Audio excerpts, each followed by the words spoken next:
बच्चों, कैसे हो आप लोग। तो बच्चों आज आपने जो टॉपिक पढ़ना है वो है energy stored in a capacitor.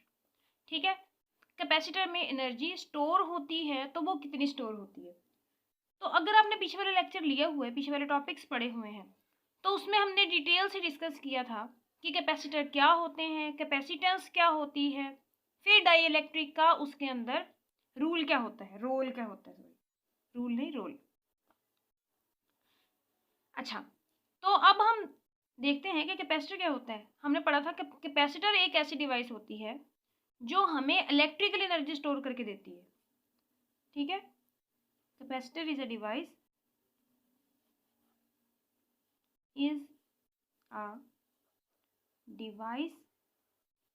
used to store electrical energy।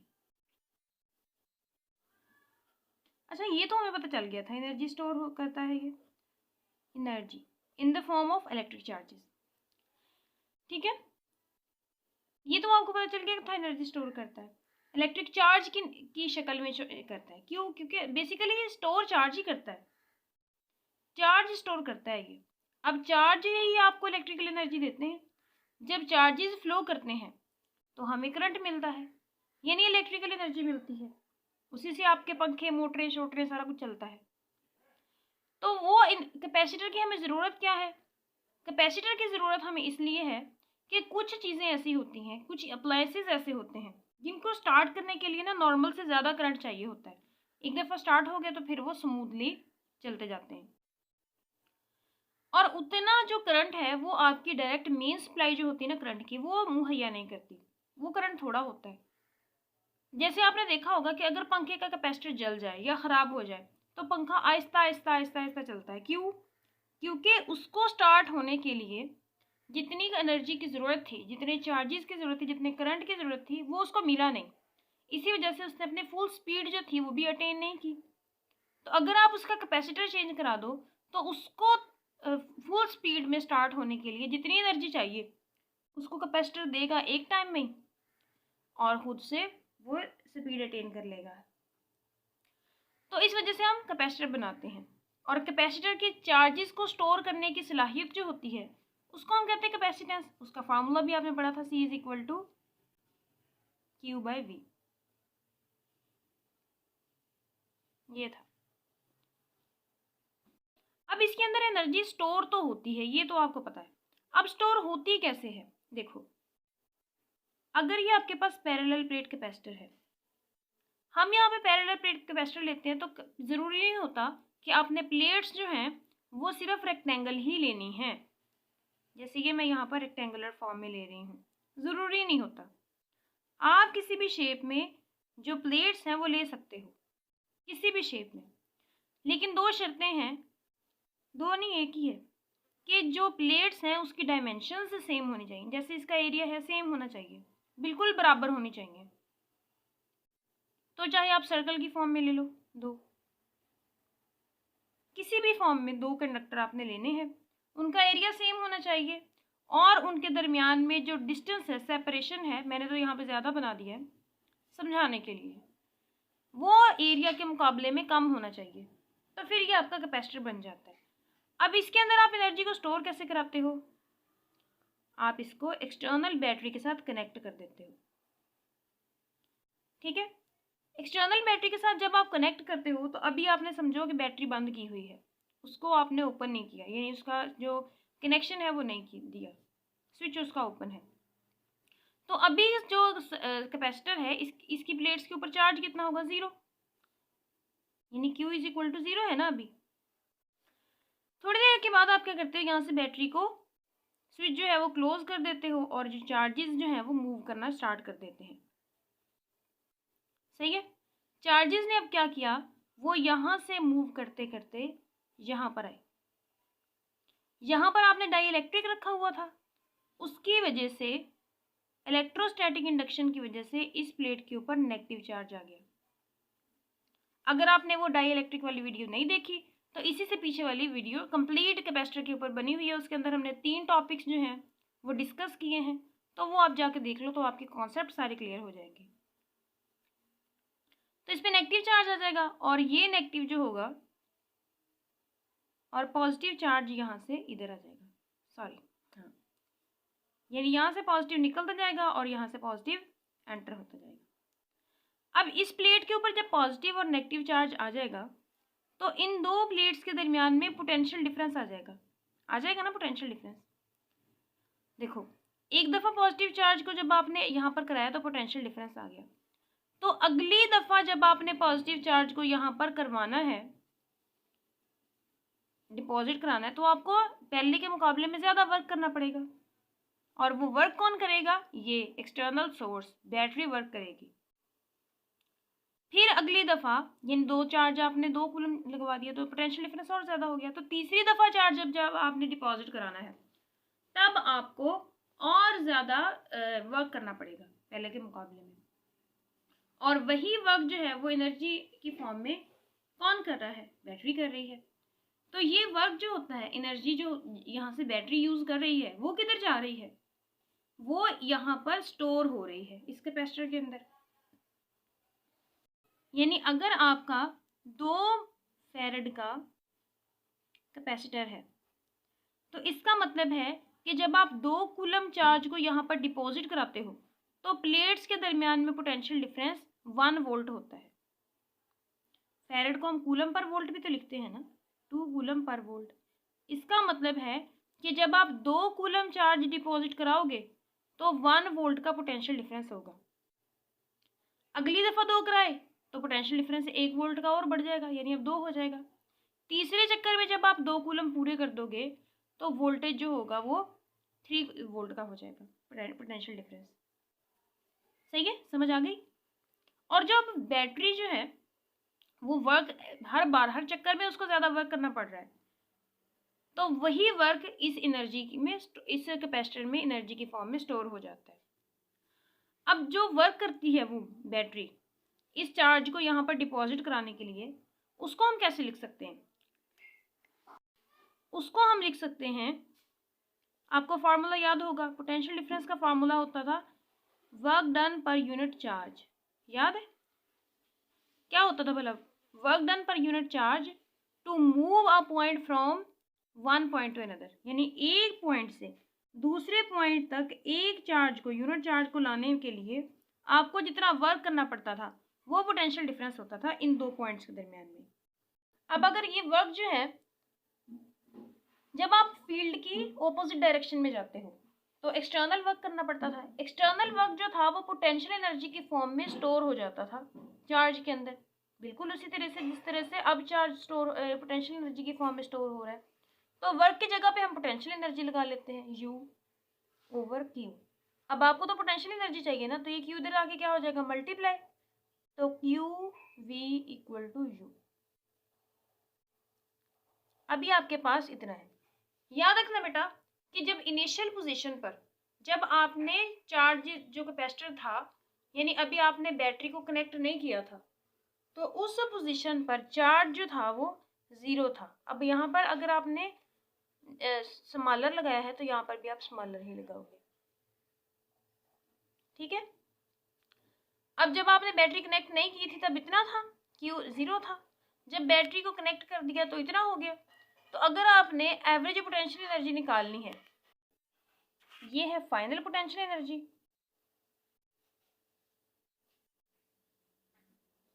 अगर आपने इनिशियल निकालनी है तो कैसे निकालोगे?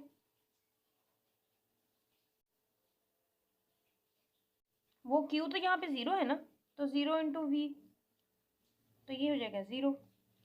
अब आपको पता है ना कि एवरेज कैसे निकालते होते हैं। एवरेज निकालने के लिए क्वांटिटीज को जमा करके उनके जो तादाद होती है उस पर डिवाइड कर दो।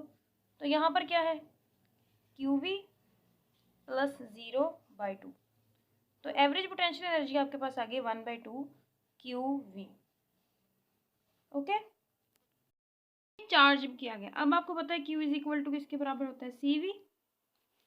तो आप एवरेज पोटेंशियल एनर्जी की यहाँ पे Q की जगह पे C लगा लो,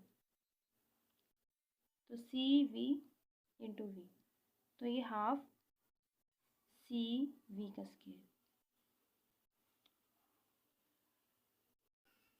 अब यहाँ पर ये क्या है, ये वोल्टेज का स्केयर है। वोल्टेज कहाँ पे, ये बैटरी का वोल्टेज नहीं है, बल्कि इन दो प्लेट्स के दरमियान में वोल्टेज की बात हो रही है, इसका स्केयर। ठीक है, तो अब यहाँ पे ये, अगर हम इस एनर्जी को कहें कि ये इलेक्ट्रिक फील्ड में जो एनर्जी स्टोर हुई है, यानी अगर इसी फार्मूला को आप इलेक्ट्रिक फील्ड की टर्म्स में लिखना चाहो, तो आपको एक कंडीशन जो है, एक फार्मूला जो होगा वो याद होगा। रिलेशन क्या होता था, E is equal to V del V over del are.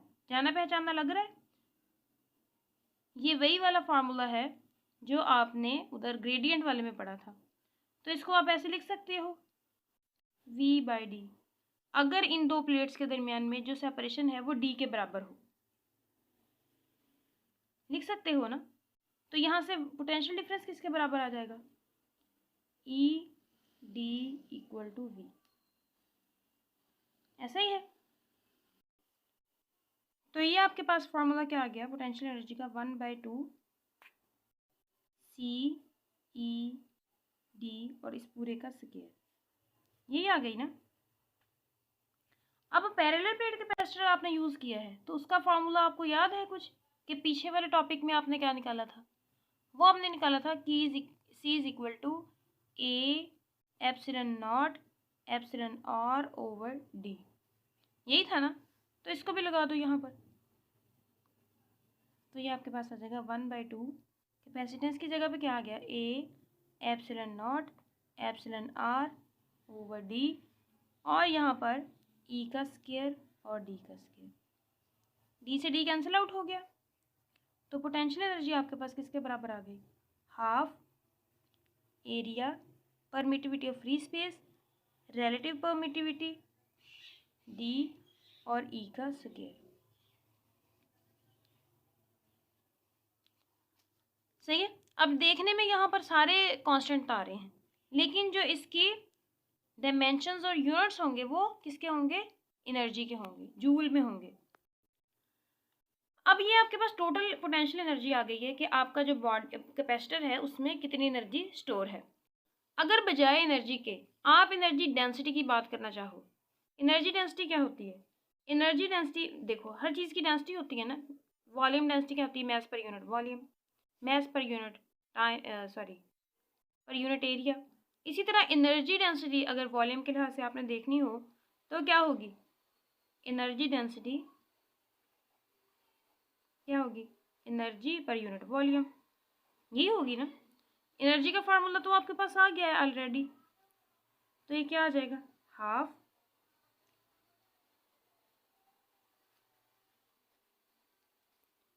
E epsilon nought epsilon R D E का स्क्वायर ओवर, सॉरी ये A है, वॉल्यूम। ये वोल्टेज नहीं है, पोटेंशियल डिफरेंस नहीं है, ये वॉल्यूम है। सही है। अब वॉल्यूम किसके बराबर होता है भला, वॉल्यूम बराबर होता है एरिया मल्टीप्लाई बाय लेंथ। सही है। तो एरिया और लेंथ ये दोनों आपको नजर आ ही देंगे, तो अगर नीचे भी हम इसे डिवाइड कर दें, वॉल्यूम को एरिया मल्टीप्लाई बाय लेंथ से लिख दें, तो ये देखो एप्सिलॉन नॉट एप्सिलॉन R, ये ई स्क्वायर इधर आ गया, तो ये AD, नीचे भी ये AD, तो ये कैंसिल आउट हो जाएंगे। तो potential energy per unit volume यानी एनर्जी डेंसिटी आपके पास कितनी आएगी, ये आ गई आपके पास 1/2 E square epsilon nought epsilon R, sorry ये R। ओके। तो अगर आपसे पूछे कोई कि इस क्वांटिटी के यूनिट्स क्या हैं, तो आप उनको क्या बताओगे, इसके यूनिट्स हैं क्या भला, यहाँ से देखो इसके यूनिट है एनर्जी ओवर वॉल्यूम के, या फिर जूल पर मीटर क्यूब के। सही है, या ये। और ये क्वेश्चन जो है वो पास्ट MCQs में आया भी हुआ है। अब यहाँ से आपको क्या पता चलता है, यहाँ से पता चलता है कि जितनी ज़्यादा इलेक्ट्रिक फील्ड होगी एनर्जी डेंसिटी उतनी ज़्यादा होगी, यानी इलेक्ट्रिक फील्ड डबल होगी तो एनर्जी डेंसिटी 4 टाइम्स होगी, क्योंकि स्केयर से रिलेटेड है ना, ये दोनों स्केयर से रिलेटेड है ना। जब ये 2 होगा, यहाँ पे एनर्जी इलेक्ट्रिक फील्ड की स्ट्रेंथ जो है वो 2 है, तो एनर्जी डेंसिटी 4 टाइम्स हो जाएगी पहले के मुकाबले में। तो बच्चों अगला टॉपिक जो आपने पढ़ना है वो है charging and discharging of capacitor. ठीक है, एनर्जी स्टोर इन कैपेसिटर तो आपने पढ़ लिया ना, ठीक है, उसका फार्मूला कैसे ड्राइव करना है वो भी पढ़ लिया, सही है। अब चार्जिंग और डिस्चार्जिंग पढ़नी है आपने। सबसे पहले हम चार्जिंग को पढ़ते हैं, ठीक है। तो जब भी कैपेसिटर को चार्ज करना होता है ना बेटा, तो उसके लिए आपको किसी रजिस्टर की ज़रूरत होती है। डायरेक्ट कोई भी कैपेसिटर जो होता है वो चार्ज नहीं हो सकता। अब आपने जो पीछे पढ़ा था कि अकेला बैटरी के साथ जुड़ा हुआ है, तो वो एक डिफरेंट केस है समझने के लिए, ठीक है। जब भी आपने कैपेसिटर को चार्ज करना है, यानी किसी भी सर्किट में आपने कैपेसिटर को लगाना है, तो वहाँ पर रजिस्टर का होना ज़रूरी है, सही है। तो आपकी बुक में जो डायग्राम बनी हुई है पहले हम वो बना लेते हैं। देखो उसमें है ये कि कुछ ऐसा है। पहले हम चार्जिंग को पढ़ते हैं ना, यानी चार्जिंग में क्या होना है, ग्रोथ ऑफ करंट होनी है।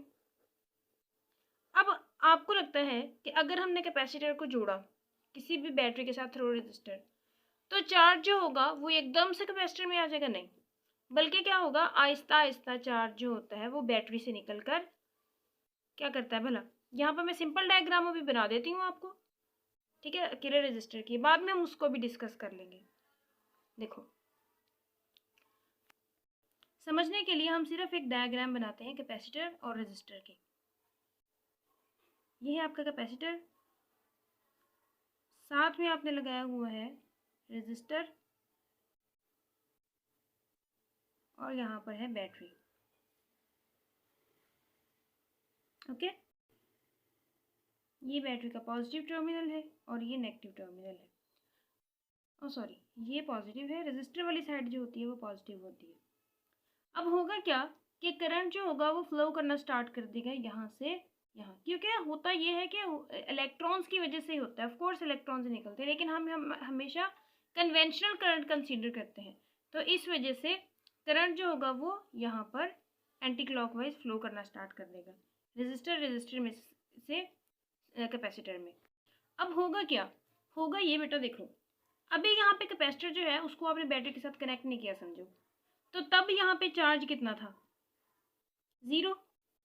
इन दो प्लेट्स के दरमियान में पोटेंशियल डिफरेंस कितना था, वो भी 0। ऑफ कोर्स 0 ही होगा ना, क्योंकि जब हम यहाँ पे कोई चार्ज होगा वो डिपॉजिट कराएंगे तो फिर ही इन दो प्लेट्स के दरमियान में पोटेंशियल डिफरेंस आएगा ना, नहीं वरना नहीं आएगा। अब होगा क्या, देखो अब समझो कि यहाँ से एक पॉजिटिव चार्ज जो है वो यहाँ पर आपने करवा दिया है डिपॉजिट, तो यहाँ पर उतना ही नेगेटिव चार्ज आ जाएगा। अब ये होगा कैसे, इलेक्ट्रोस्टैटिक इंडक्शन के जरिए। तो यहाँ पर पॉजिटिव चार्ज आ गया, उतना इधर नेगेटिव चार्ज आ गया, तो इन दो प्लेट्स के दरमियान में पोटेंशियल डिफरेंस हो गया। अब अगली दफ़ा जब आपने चार्ज को लेके जाना है तो आपको ज़्यादा वर्क करना पड़ेगा, ये हम पहले भी डिस्कस कर चुके हैं, लेकिन अभी हमारा ये काम नहीं है, ये हमने डिस्कस होगा ये बेटा। देखो कि हमेशा चार्जेस फ्लो क्यों करते हैं, चार्जेस हमेशा फ्लो तब करते हैं जब पोटेंशियल डिफरेंस हो। देखो जब यहाँ पर ये प्लस चार्ज है, ठीक है, बैटरी के ऊपर, समझो आपने थोड़ा सा चार्ज इधर करवा दिया, तो इन दोनों के दरमियान में पॉजिटिव चार्ज का पोटेंशियल जो होगा वो कितना हो जाएगा, कम हो जाएगा ना पहले के मुकाबले में, तो करंट जो होगा वो भी फ्लो करना कम कर देगा।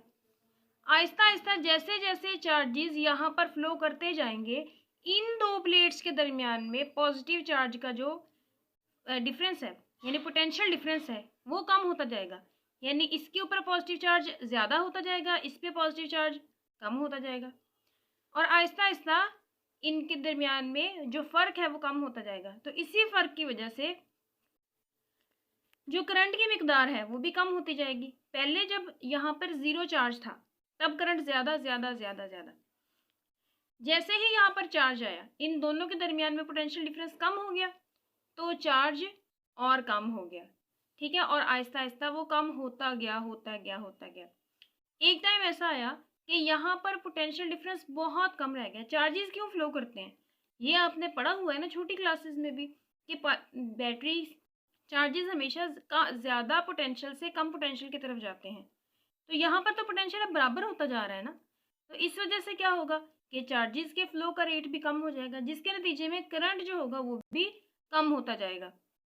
और एक टाइम ऐसा आएगा जहाँ पर जाके ये बैटरी जो है यानी इसका पोटेंशियल इस प्लेट के पोटेंशियल के बराबर हो जाएगा, और हम कहते हैं कि ये जो कैपेसिटर जो है वो फुल चार्ज हो गया, अब चार्ज जो है वो फ्लो करना बंद कर देगा। अब आप इसकी डायग्राम जो आपकी बुक में है वो बना लेते हैं। यहाँ पर लगा हुआ है रेजिस्टर, आगे लगा हुआ है कैपेसिटर, यहाँ पर एक और कनेक्शन है स्विच का, ठीक है। और यहाँ पर आपके पास बैटरी लगी हुई है, इसका पॉजिटिव टर्मिनल रेजिस्टर वाली साइड पर है और नेगेटिव जो है वो इस साइड पर है, और ये एक है। इस वाले को उन्होंने ए बोला हुआ है, इस वाले को स्विच एस बोला हुआ है, और इस पॉइंट को उन्होंने क्या बोला हुआ है, बी। अच्छा, ये पॉइंट बी है और ये स्विच है आपका। अब जब आपने चार्ज करना था तब तो आपको बैटरी की ज़रूरत थी, तो आपने ये स्विच जो था वो यहाँ पर लगाया हुआ था, एस स्विच, ठीक है, और ये वाला खाली था, ठीक है। अब करंट जो था वो यहाँ पर ऐसे क्लॉकवाइज फ्लो कर रहा था, यहाँ से रेजिस्टर, रेजिस्टर में से कैपेसिटर। तो फिर वही बात आ गई कि जब तो यहाँ पर ज़ीरो चार्ज था, पहले ज़ीरो चार्ज था, तो उस वक्त पर यानी t is equal to zero, तो चार्ज भी ज़ीरो था, पोटेंशियल डिफरेंस कितना था, ज़ीरो था। और अगर आपने ये बैटरी जो है इसको, इसका करंट जो है वो जाना स्टार्ट कर दिया, तो क्या होगा कि यहाँ से ये पॉजिटिव चार्जेस को शिफ्ट करती रहेगी ये बैटरी इस प्लेट के ऊपर, और इन दो प्लेट्स के दरमियान में क्या हो जाएगा, पोटेंशियल डिफरेंस आ जाएगा, ठीक है। और आहिस्ता आहिस्ता करंट जो होगा वो क्या होता जाएगा, कम होता जाएगा, यानी यहाँ से जाने वाला करंट। और एक टाइम में ये प्लेट और ये प्लेट, इन दोनों का पोटेंशियल जो है वो सेम हो जाएगा। इसका मतलब क्या होगा कि करंट रुक जाएगा और हम कहेंगे कि चार्ज जो है, कैपेसिटर जो है वो फुली चार्ज हो गया है। और जब फुली चार्ज हो गया है तो तब चार्ज कितना था, क्यू नॉट, ठीक है। और अगर किसी भी और उस पॉइंट पर जब आपने फुली चार्ज कर दिया है और चार्ज आपका क्यू नॉट के बराबर आ गया है, तो कैपेसिटर की प्लेट्स के दरमियान में पोटेंशियल डिफरेंस कितना था वो आपने निकालना है। तो आप इसको v is equal to Q naught by C से निकाल सकते हो, ठीक है। लेकिन अगर यानी अभी फुली चार्ज नहीं हुआ कैपेसिटर, ठीक है, फुली चार्ज नहीं हुआ, लेकिन दरमियान में किसी पॉइंट पर इंस्टेंटेनियस वैल्यू निकालना चाहते हो आप वोल्टेज की, तो उसके लिए आप यूज़ कर सकते हो Q by C, sorry Q nought नहीं, क्यू बाई सी। ये इंस्टेंटेनियस है, ठीक है, और ये मैक्सिमम है। समझ आ गया।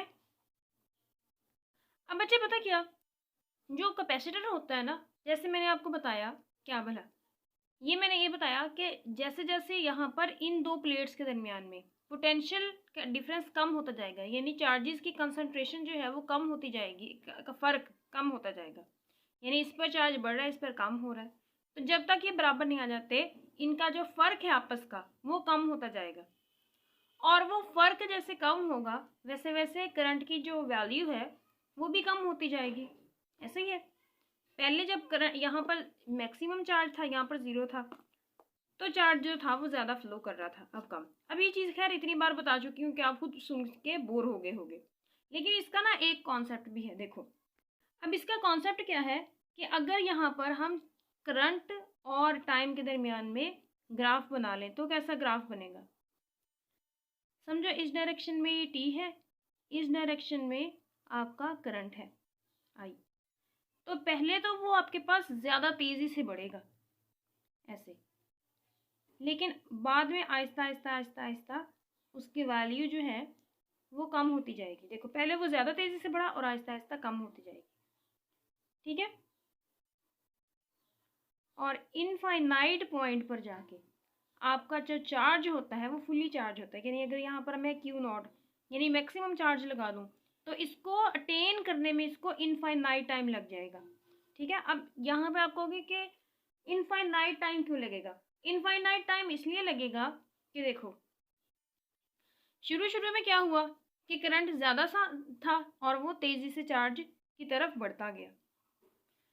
अब क्या हुआ, अब हुआ ये कि चार्ज करंट की वैल्यू जो है वो कम होती गई है, ठीक है, तो उसको चार्ज होने में भी ज़्यादा टाइम लग रहा है, ठीक है। चार्ज को यहाँ पर यहाँ पर डिपॉजिट कराने में भी ज़्यादा टाइम लग रहा है। इसका मतलब क्या है कि चूँकि पहले जल्दी जल्दी वो चार्ज होता गया, बाद में क्या होता गया, उसकी स्पीड कम होती गई। तो हम कहते हैं कि कोई भी कैपेसिटर है, ठीक है, अगर आपने इसको चार्ज करवाना है तो 50% चार्ज कराने में आपको कुछ ही सेकंड लगेंगे या मिली सेकंड लगेंगे। लेकिन अगर आपने उसको 70% कराना है तो 50% के मुकाबले में ज़्यादा टाइम लगेगा, ठीक है, यानी अगला 20% करने में ज़्यादा टाइम लगेगा। उससे अगला 20% अगर आपने करना है यानी 90% तक लेके जाना है, ठीक है, तो फिर आपको पिछले 20 यानी 50 से 70 आने में जितना टाइम लगा है ना, 70 से 90 जाने में उससे भी ज़्यादा टाइम लगेगा।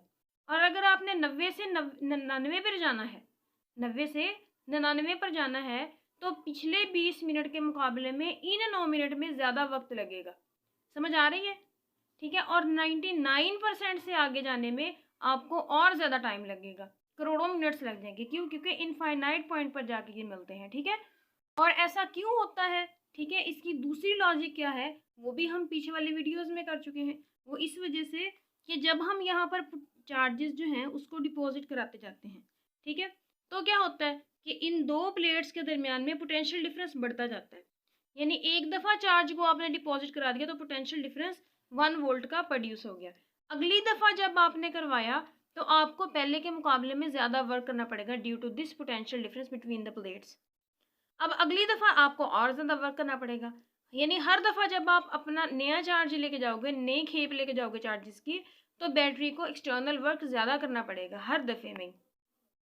तो इसका मतलब है जब आप मैक्सिमम चार्ज के करीब पहुंचने वाले हो तो क्या होगा कि यहाँ पर पोटेंशियल डिफरेंस बहुत ज़्यादा हाई हो जाएगा। और बैटरी का क्योंकि करंट भी कम है और वर्क भी उसको ज़्यादा करना पड़ रहा है, तो इस वजह से जो मैक्स यानी 99% से आगे जाने में आपको इनफाइनाइट टाइम लग जाता है, ठीक है। अब कोई भी चार्ज कितना जल्दी चार्ज होगा या डिस्चार्ज होगा वो डिपेंड करता है किस बात पे, डिपेंड करता है उसके, ये देखो अगर कैपेसिटर की कैपेसिटेंस है सी और इसकी रजिस्टर की रेजिस्टेंस है आर, तो इन दोनों के प्रोडक्ट पे डिपेंड करता है। अगर तो इनका प्रोडक्ट ज़्यादा है तो कैपेसिटर को चार्ज होने में ज़्यादा टाइम लगेगा। अगर इन दोनों का प्रोडक्ट छोटा है तो कैपेसिटर को चार्ज होने में कम टाइम लगेगा। यानी अगर आपके पास दो आरसी सर्किट्स हैं, ठीक है, तो अगर आप उन दोनों की कर्व बनाना चाहो, देखो कर्व बनाना चाहते हो तो अगर जिसका ज़्यादा है आरसी उसको ज़्यादा टाइम लगेगा और जिसका आरसी कम है वो कुछ ऐसे चला जाएगा, ठीक है। अब किसी भी पॉइंट पर समझो ये ऊपर वाई एक्सिस के अलोंग आपने लिया हुआ है क्यू और एक्स एक्सिस के अलोंग लिया हुआ है टी, सही है। तो ये जो ऊपर वाली स्लोप है ये ज़्यादा आरसी वाले की है, यानी जिसका कैपेसिटेंस और रेजिस्टेंस का प्रोडक्ट ज़्यादा आया है उसको चार्ज होने में ज़्यादा टाइम लग रहा है, ठीक है। और नीचे वाली कर्व जो है वो स्मॉलर आरसी की है, यानी इसको क्या होने में, चार्ज होने में कम टाइम लग रहा है, सही है।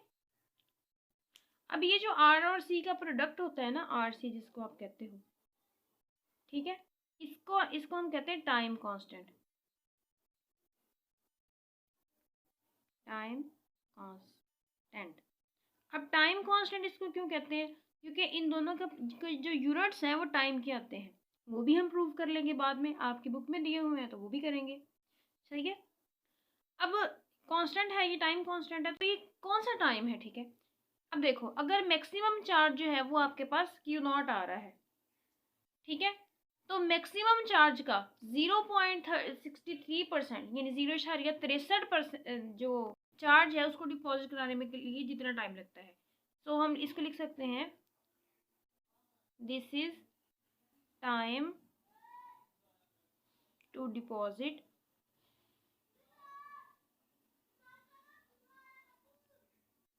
0.63% ऑफ मैक्सिमम चार्ज। यानी मैक्सिमम चार्ज का 0.63%, सॉरी ये परसेंट लिख दिया टाइम्स, 0.63 टाइम्स डिपॉजिट कराने में जितना आपको वक्त लगता है वो आपका टाइम कांस्टेंट कहलाता है, ठीक है। दोबारा से सुन लो कि मैक्सिमम चार्ज अगर क्यू नॉट है तो मैक्सिमम चार्ज का 0.63 डिपॉजिट कराने में जितना टाइम लगता है उस टाइम को हम टाइम कांस्टेंट कहते हैं और उसको आरसी से जाहिर करते हैं। अब ये तो होगी चार्जिंग की बात। डिस्चार्जिंग आपने कैसे करानी है? देखो बेटा, चार्ज कराने के लिए तो आपको बैटरी की ज़रूरत है, डिस्चार्ज कराने के लिए तो बैटरी की ज़रूरत नहीं है ना। तो उसके लिए फिर हम क्या करेंगे, ये डायग्राम दोबारा भी बनाते हैं। तो ये बैटरी वाला जो कनेक्शन है ना, इसको तोड़ देंगे, फिर जो ये स्विच है उसको इधर बी के साथ जोड़ देंगे, तो ये वाला सर्किट जो है वो ख़त्म हो जाएगा। अब आपके सर्किट में सिर्फ रेजिस्टेंस और कैपेसिटर ही रह जाएगा। इस चार्जिंग, ठीक है।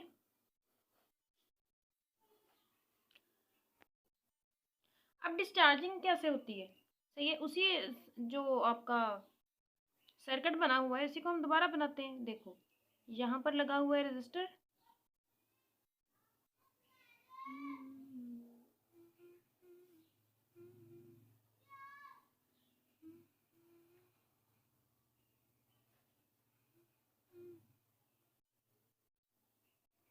ये बी है, यहाँ पर बैटरी लगी हुई है और ये है ए। तो अभी बैटरी की तो आपको ज़रूरत नहीं है ना, सिर्फ रजिस्टर और कैपेसिटर की ज़रूरत है जो फुली चार्ज हो चुका है। अब आपने क्या करना है, इस स्विच सी को उठाकर बी के साथ जोड़ दो, ठीक है। जब आपने जोड़ दिया तो ये कनेक्शन ख़त्म हो गया, ठीक है। और ये सिर्फ करंट कैपेसिटर होगा जिसके अंदर से आपने चार्ज स्टोर कराया हुआ है। अब देखो बेटा, कोई चीज़ है तो नहीं जो यहाँ पर चार्ज को धकेले और यहाँ पर डिपॉजिट कराए, ठीक है, कोई भी तो नहीं है। जब तो बैटरी थी लगी हुई तो इन दोनों पॉइंट्स का पोटेंशियल डिफरेंस था बराबर, तो ना तो बैटरी से करंट आ रहा था ना कैपेसिटर से आ रहा था, ऐसा ही था। अब क्या हुआ है, अब हुआ ये है कि ये बैटरी को तो आपने निकाल दिया है, रजिस्टर के ऊपर वैसे कोई करंट नहीं होता अपना उसका, तो क्या होगा कि करंट जो होगा, अगर ये पॉजिटिवली चार्ज थी ये नेगेटिव प्लेट थी, तो करंट जो होगा वो अब एंटी क्लॉकवाइज डायरेक्शन में फिर से मूव करना स्टार्ट कर देगा। तो ये कैपेसिटर डिस्चार्ज होगा ना। अब जैसे ही डिस्चार्ज होना स्टार्ट करेगा क्या होगा कि पॉजिटिव चार्जेस यहाँ पे कम होना स्टार्ट कर देंगे, जिसके नतीजे में ये वाली जो प्लेट्स हैं इनके दरमियान का पोटेंशियल डिफरेंस भी कम होने लग जाएगा। अब जब पोटेंशियल डिफरेंस कम होने लग जाएगा, देखो तो क्या होगा, यहाँ पे देखो चार्ज जो है वो डिक्रीज कर रहा है, चार्ज क्यू नॉट क्या कर रहा है, डिक्रीज कर रहा है ना, हाँ ये ना। तो जब चार्ज डिक्रीज करेगा तो पोटेंशियल डिफरेंस इन दो प्लेट्स के दरमियान में डिक्रीज कर जाएगा। तो आपको क्या लग रहा है कि करंट जो होगा वो इंक्रीज करेगा या डिक्रीज करेगा? करंट भी डिक्रीज करेगा। अब करंट क्यों डिक्रीज करेगा? करंट इसलिए डिक्रीज करेगा कि चार्जेस जो हैं, देखो चार्जेस कब फ्लो करते हैं, पहले तो आपको ये पता होना चाहिए, चार्जेस तब फ्लो करते हैं जब पॉजिटिव और नेगेटिव चार्जेस की कंसंट्रेशन डिफरेंट हो किसी भी पॉइंट पर, सही है, जिसको हम पोटेंशियल डिफरेंस का नाम देते हैं।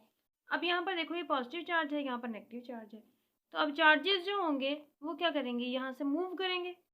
बेटा हमेशा इलेक्ट्रॉन्स ही मूव करते हैं, इस बात में कोई दो राय नहीं है, लेकिन हम यहाँ पर क्या लेते हैं, कन्वेंशनल करंट लेते हैं, ठीक है। कभी भी प्रोटॉन जो होते हैं ना वो नहीं मूव करते, हमेशा इलेक्ट्रॉन्स ही मूव करते हैं, सही है। अब अक्सर पॉजिटिव आयंस जो होते हैं ना सॉल्यूशंस में वो तो मूव कर जाते हैं, लेकिन प्रोटॉन मूव नहीं करते होते, इलेक्ट्रॉन्स मूव करते हैं। लेकिन हम कन्वेंशनल करंट की डायरेक्शन ले रहे हैं यहाँ पर पॉजिटिव से नेगेटिव, तो क्या होगा कि पॉजिटिव चार्जेस यहाँ से मूव करेंगे तो ये भी पॉजिटिव प्लेट होती जाएगी। ऐसे ही होगा ना कि जैसे जैसे यहाँ से चार्ज निकलेंगे तो इन दोनों प्लेट्स के दरमियान में पॉजिटिव पॉइंट्स का, पॉजिटिव चार्जेस का जो डिफरेंस है वो कम होता जाएगा। यानी अगर पहले यहाँ पर 5 कूलम थे, ठीक है, पॉजिटिव, सही है, इसमें से समझो कि 2 कूलम जो है वो इधर रह गए और 3 कूलम जो थे वो इधर चले गए, ओ सॉरी, समझो 3 कूलम जो है वो इधर रह गए हैं, 2 कूलम पॉजिटिव चार्ज इधर आ गया है। तो क्या होगा कि अब इन दोनों, पहले इन दोनों के दरमियान में पॉजिटिव चार्ज का फ़र्क कितना था, पहले था 5 कूलम का, अब कितना रह गया, 1 कूलम का। ऐसा ही हो गया ना, अब 3 कूलम यहाँ पर रह गया, 2 कूलम यहाँ पे हो गया। तो अभी करंट की डायरेक्शन जो अमाउंट है वो भी क्या हो जाएगी, कम हो जाएगी। क्यों? क्योंकि इन दोनों पॉइंट्स के दरमियान में, दो प्लेट्स के दरमियान में पोटेंशियल डिफरेंस जो है वो कम हो रहा है, चार्जेस की कंसंट्रेशन कम हो रही है। तो टाइम के साथ साथ डिस्चार्जिंग में भी करंट जो होगा वो कम होगा, तो करंट डिक्रीजेस।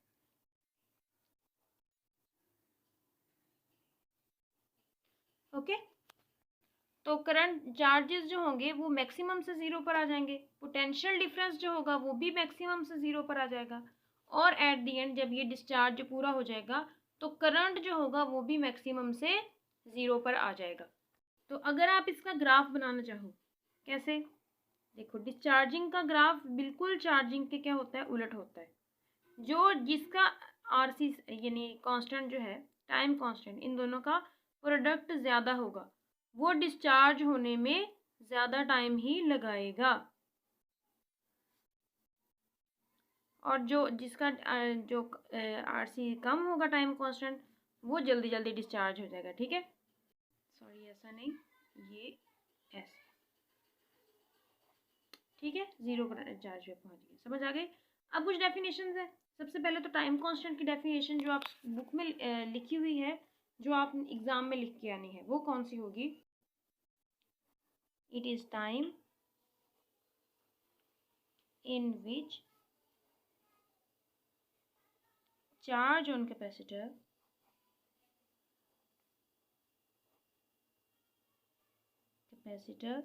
become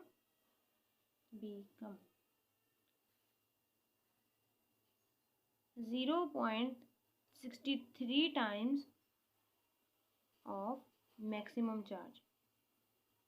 अब मैक्सिमम चार्ज को यहाँ पर इक्विलिब्रियम चार्ज भी बोला हुआ है, तो आपकी मर्जी है, वहाँ पे इक्विलिब्रियम चार्ज बोलो या फिर मैक्सिमम चार्ज बोल दो। ठीक है, तो हम ये भी कह सकते हैं कि वो टाइम होता है जिसके अंदर कैपेसिटर जो होता है वो 63% चार्ज हो गया होता है। ठीक है, अब हम करते हैं क्या, वही वाला प्रूफ के ये आरसी जो है वो टाइम के कैसे इक्वल है। तो आ जाओ, शाबाश। आर के, अब आपको पता है वी इज इक्वल टू क्या होता है, आई आर, और अगर आपने यहाँ से रेजिस्टेंस निकालनी है तो V by I is equal to R, और क्यू इज इक्वल टू क्या होता है, सी वी, और अगर आपने सी निकालना है तो वी इधर आ जाएगा, तो Q by V is equal to C. ये सी और आर की वैल्यूज आपके पास आ गई। अब यहाँ पे लगा दो इनको, जैसे आर सी, आर की जगह पे आ गया वी बाय आई,